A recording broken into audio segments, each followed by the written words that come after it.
كوبايه النعناع دي ممكن تكون السبب الرئيسي في انها بتزود لك احساس الحموضه والارتجاع. عزيزي الاكيل، عشان تكون لذيذ وخفيف ونشيط لازم تعرف ان انت تتعب من الاكل او بتحس بحموضه جامده وتجري على المطبخ عشان تعمل كوبايه نعناع عشان المفروض انها هتهدي لك القولون وتحس بالعكس، فده بيكون بسبب كوبايه النعناع اللي انت شربتها. وده اللي انا جايه اكلمكم عنه النهارده واعرفكم ازاي ان كوبايه النعناع دي ممكن تكون السبب الرئيسي في انها بتزود لك احساس الحموضه والارتجاع. ازاي يا جدع؟ الله العظيم مالكش حق.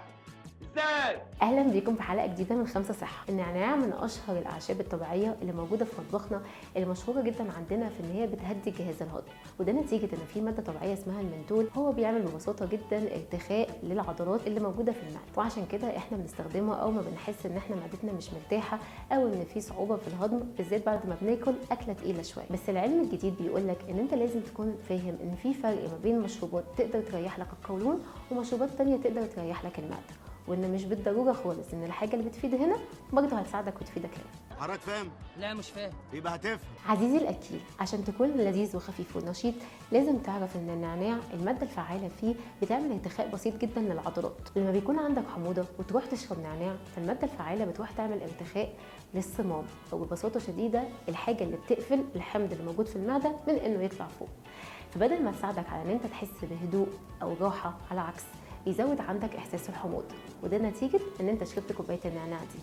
طب علميا بقى ايه البديل الصحي اللي المفروض نعمله؟ منظمه الجهاز الهضمي العالميه WHO بتوضح ان اهم حاجه في علاج مشكله الحموضه والارتجاع هي ان احنا نعرف اصلا السبب الرئيسي، والحقيقه ان الاكل هو السبب الاساسي في مشاكل الحموضه والارتجاع بتاع المريء.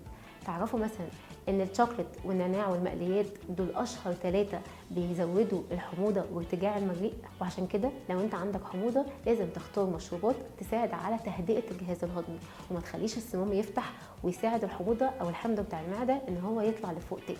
عزيزي الاكيل، عشان تكون لذيذ وخفيف ونشيط تعالى اقول لك على ال3 خطوات المهمين دول. اول حاجه لازم تعملها ان انت تحدد مشكلتك ايه بالظبط.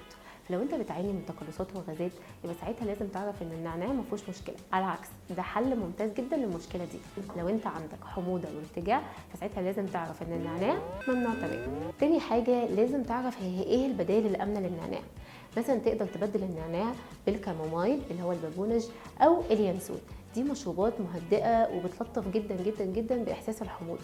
تالت حاجه بقى ودي مهمه جدا وناس كتير مش بتاخد بالها منها، وهي توقيت المشروبات. حتى الميه ما ينفعش اشرب كميه ميه كبيره جدا بعد الوجبات، بالذات لما اكون يعني دببها جامد قوي في الاكل. دايما المشروبات يا اما تتشرب قبل الوجبه يا اما تتشرب بعد الوجبه من ساعه لساعتين، عشان ادي فرصه للمعده والهضم انه يتم بسلاسه وبدون ما اضغط على المعده بشكل اكبر. عزيزي الاكيل، عشان تكون لذيذ وخفيف ونشيط لازم تعرف ان المشروبات العشبيه مفيده ولذيذه جدا، بس استخدامها الخاطئ في اوقات مش مناسبه ليها بيحولها من بديل صحي امن لبديل بجد بيعذب، وممكن كمان بعد الشر يدخلك المستشفى. وبمناسبه بقى العادات اليوميه والمشروبات اللي احنا بنحبها، ففي مشروب معظمنا بنشربه اول ما بيصحى الصبح عشان نفوق اكتر، بس المشكله ان المشروب ده ممكن يدمر اهم المعادن اللي احنا اصلا لما بنصدق انها تزيد في جسمنا. عرفتوا انا بتكلم عن ايه؟ لو عرفتوا اكتبوا لنا في الكومنتس واستنونا الحلقه الجايه عشان نقول لكم ايه المشروب وازاي نقدر نشربه بصحه وبخفه. عزيزي الاكيل، عشان تكون لذيذ وخفيف ونشيط لازم تعرف ان صحتك مش محتاجه منك غير بس 5 تركيز. اشوفكم على خير في 5 صحه.